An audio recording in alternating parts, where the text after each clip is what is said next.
Welcome back to TYT Sports. As far as when you do stories that often cross over between terrorist attacks and sports, it's never going to be an easy subject to cover. Now, there's been plenty of terrorist attacks going on in the world. There's been several that have happened in London.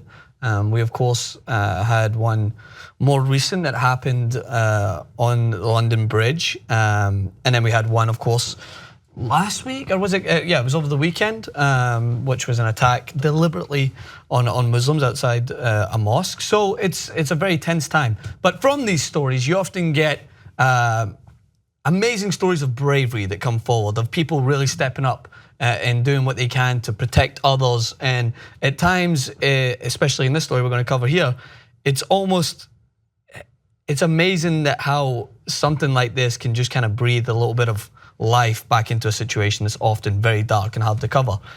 Before I get to the one that happened recently that we're talking about in this clip, there was another that I wanted to highlight of the attack on the mosque recently. Is actually a lot of Muslims that were directly attacked in that situation formed a barrier around the perpetrator to try and hold restraint so that those that were angry at the situation, who were trying to basically beat the perpetrator up, they wanted to, no, don't do that. Like, there's no point in trying to take away from the situation. The man's restrained, let's have the law enforcement deal with it. And I mean, how many people in a situation like that would just want to like get revenge right there and then for someone so evil in doing that? So I think that's an important one to bring up. But the next one, of course, captured a lot of headlines because of this statement.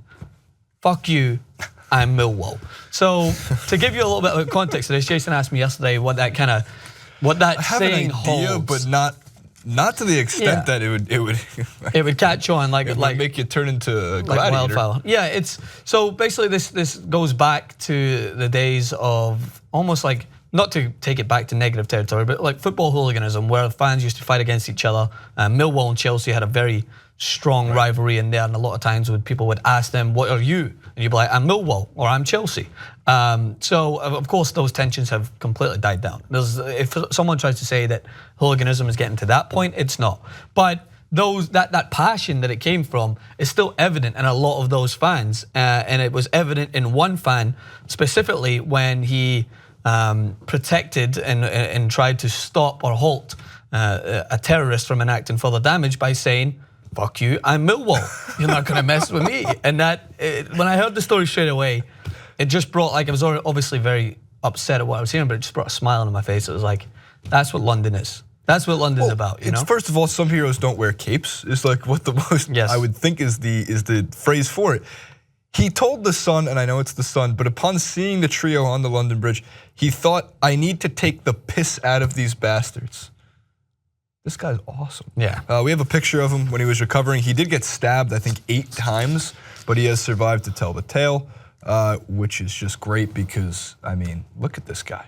This guy's a true hero, man. Yeah. He really is. And then there's been a lot of signatures and money being raised for the Just Giving page. But most importantly, well, not most importantly, I mean, the fundraiser is far more important, but more cool than anything else, is Frequency Beer Works has created the Fuck You, I'm Millwall beer. I think that should be 10% alcohol. A tribute to Roy. It should be 10%. Yeah, I don't know if that's going to get you drunk enough. It should give you enough that you want to start taking the piss out of bastards around London. Yeah, those guys they can drink a lot. I mean, Scots are known for our drinking, but Millwall fans as well, and a lot of fans specifically watching football, no doubt. But I love this already. The 5% English bitter has already been rated by one customer who described it as pretty classic bitter on his ass, perhaps well-groomed and maybe a little stressed.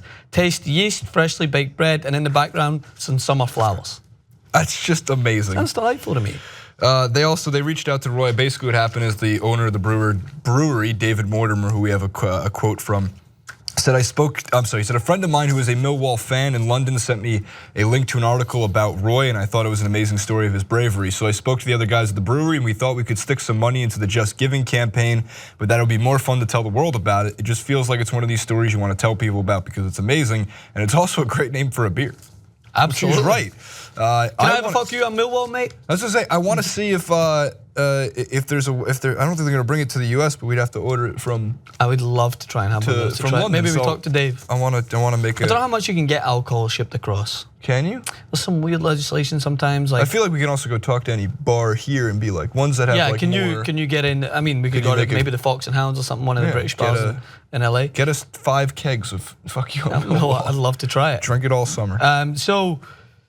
Obviously, to promote the other side of it, as you mentioned, like this is an amazing thing that's happened in light of a really horrible time at the moment. I think specifically in the capital of England, but his bravery has been praised throughout. Like Millwall themselves sent out a statement saying Millwall Football Club wishes to commend Roy Larner for his immense bravery and incredibly terrifying circumstances. Indeed, all other members of the public whose actions helped save others. And these are the stories that people almost bury in a way when they're doing the political mudslinging after an attack. Like they're blaming, they're going, and I get it, people are angry. Like I've never played down the idea that people say irrational things because they're angry and they want to get their point across and they want to take out their frustrations. But at the same way as after what just happened in an attack on the Muslim community as well, is the same thing happened. Like the mudslinging happens from both left and right. They want to overstress that the guy is white. And I want to stress the fact that it's a terrorist attack. That's what it needs to be called. But in amidst that, like buried under the stories was that thing that I mentioned at the start, the fact that the Muslim community who were attacked actually tried to preserve the guy who attacked them's life so that law and order could be upheld.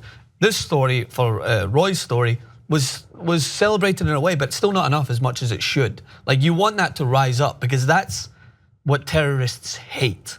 More than anything, I don't know any terrorists firsthand. No, that's true. But that's what they hate. If you read into a lot of what goes, let me see if I word this one correctly from just the readings that I've done on my own, which has been a lot recently. It's not happy reading.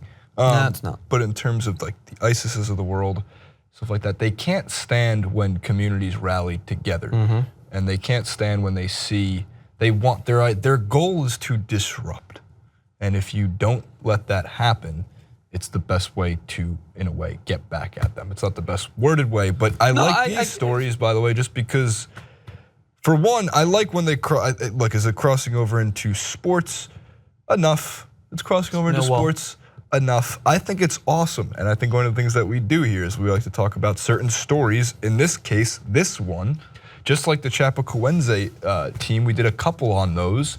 And not like that in terms of what exactly happened. No, but it was again, it was tragedy. Good things rise up. Exactly. And if you were just to sit and talk about the despair that's going on in every single situation, then I mean the world's already a dark place, so it'd be tough to try and give some people some hope. But that's where I think that this is what I mean when I hate when people like immediately disregard the thoughts and the prayers things. Yeah, like if all you want to do after an attack is just like think that the world is these issues are gonna be solved from thoughts and prayers, then you're an idiot for thinking that's what people mean when they share their thoughts and prayers. Like that's why when people, you're gonna tackle ISIS with those bombs of thoughts and prayers, like, no, you're a fool. You're just trying to twist this for your own narrative, and it's really annoying, like really annoying. What people are trying to do is they're trying to provide some sort of empathy, but also want to see some things happen and adjust. But people will take one end of the spectrum and say, they don't want anything done. They don't want nothing happening. No, what we're trying to do is that for all those idiots who are out there waiting for us to tear each other apart, we want to show that no, it's not going to happen. Like you literally cannot bomb the world. Unless the MOB is expanded 50 times, I don't think you can bomb the world. So what terrorists want to do, and I know this is getting very political, but I'll wrap it up soon. What they want to do is they want to split people up and they want to cause divide. You cannot do that simply by bombing people because you don't have enough weaponry to do it. What you do is you obviously commit an atrocity and then you just wait and you hope that people out there will just tear each other apart and just rip each other limb from limb. No, it's their fault. It's their fault. No, it's all these. It's all them. So if you promote stories like this, I may be delusional, but I think that in a way, as well as taking action, is hitting back at what terrorists want to do, and it's in a way saying, fuck you, I'm Millwall.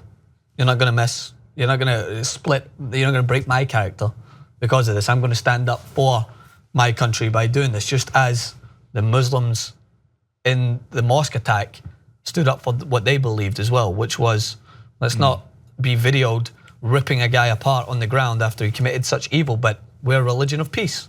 So we are trying to stop that. Can't wait till the one Chelsea fan now has to one-up the F U I'm Millwall guy. But why'd you do it? Like, why'd you jump in and save all those people? Be like, fuck you, I'm Chelsea. We will not be beaten. Also, I want a beer. Yeah, that'd be amazing. All right, let us know what you think in the comments, of course. Stay subscribed to TYT Sports, and we'll see you soon.